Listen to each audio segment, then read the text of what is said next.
Hi friends, வணக்கம். Welcome to my channel. எல்லோரும் எப்படி இருக்கீங்க? நல்லா இருக்கீங்களா? நானுமே ரொம்பவே நல்லா இருக்கேன்.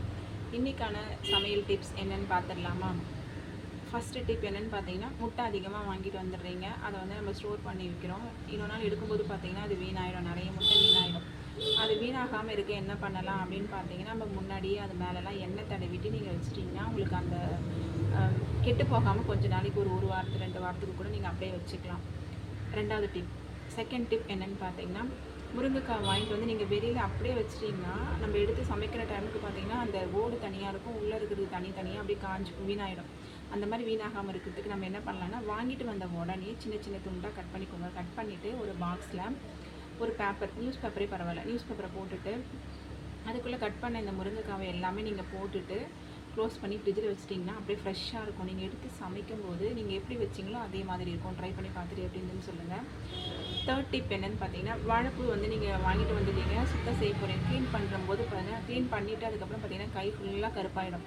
அந்த மாதிரி கருப்பாகாமல் இருக்கிறதுக்கு என்ன பண்ணலாம் அப்படின்னு பார்த்தீங்கன்னா, நல்லெண்ணெய் இருக்குது இல்லைங்களா, அதை வந்து கையில் முன்னாடியே தடவிக்குங்க. க்ளீன் பண்ணுறதுக்கு முன்னாடியே தடவிட்டு நீங்கள் க்ளீன் பண்ண ஆரம்பிச்சிங்கன்னா உங்களுக்கு வந்து அது கெட்டு போகாமல் கையில் இருக்கிறது வந்து அந்த கருப்பு வந்து வராமல் இருக்கும். ட்ரை பண்ணி பார்த்துட்டு எப்படி இருந்ததுன்னு சொல்லுங்கள்.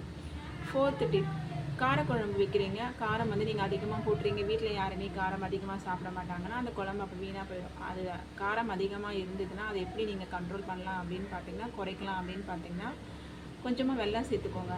வெல்லம் சேர்த்துட்டிங்கன்னா அதில் இருக்கிற காரம் வந்து கண்டிப்பாக கம்மியாயிடும். ஃபோர்த்து டிப் என்னென்னு பார்த்தீங்கன்னா, ஃபிஃப்த்து டிப் என்னென்னு பார்த்தீங்கன்னா வந்துட்டு சாதம் அடிப்போம்.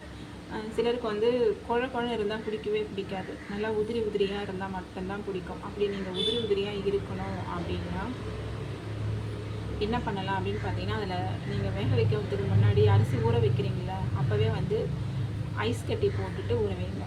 சாதம் வந்து உதிரியாக சாப்பிட்றதுக்கு நல்ல டேஸ்ட்டாகவும் செம்மையாகவும் இருக்கும். ட்ரை பண்ணி பார்த்துட்டு எப்படி இருந்ததுன்னு சொல்லுங்கள்.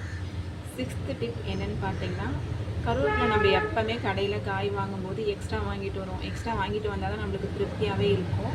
அந்த கருவேப்பிலையை வாடாமல் நிறம் மாறாமல் எப்படி வைக்கலாம் அப்படின்னு பார்த்தீங்கன்னா, வாங்கிட்டு வந்த உடனே சின்னதாக அந்த இனுக்கு எல்லாமே நம்ம எடுத்துட்டு தண்ணியில் நல்லா அலசி எடுத்துக்கோங்க. அதுக்கப்புறமா ஒரு பாக்ஸில் காற்று போகாத அளவுக்கு அந்த பாக்ஸில் நம்ம வந்துட்டு ஒரு பேப்பர், நியூஸ் பேப்பரை வச்சுட்டு அந்த உருகின கருவேப்பிலை எல்லாத்தையுமே தண்ணியில் நல்லா அலசிட்டு ஈரம் இல்லாமல் அந்த டப்பாக்குள்ளே வச்சுட்டு காற்று போகாத அளவுக்கு மூடிடுங்க. மூடிட்டு க்ளோஸ் பண்ணிவிட்டு அதுக்கப்புறமா நீங்கள் வந்து ஃப்ரிட்ஜில் வச்சிங்கன்னா ரொம்ப நாளைக்கு கெட்டு போகாமல் இருக்கும். ட்ரை பண்ணி பார்த்துட்டு இந்த 6 டிப்ஸுமே உங்களுக்கு ரொம்ப யூஸ்ஃபுல்லாக இருந்திருக்கும் அப்படின்னு நினைக்கிறேன். இருந்துச்சுன்னா லைக் பண்ணிக்கோங்க, ஷேர் பண்ணிக்கோங்க, கமெண்ட் பண்ணுங்கள். தேங்க்ஸ் ஃபார் வாட்சிங் ஃப்ரெண்ட்ஸ். பாய். இன்னொரு வீடியோவில் பார்க்கலாம்.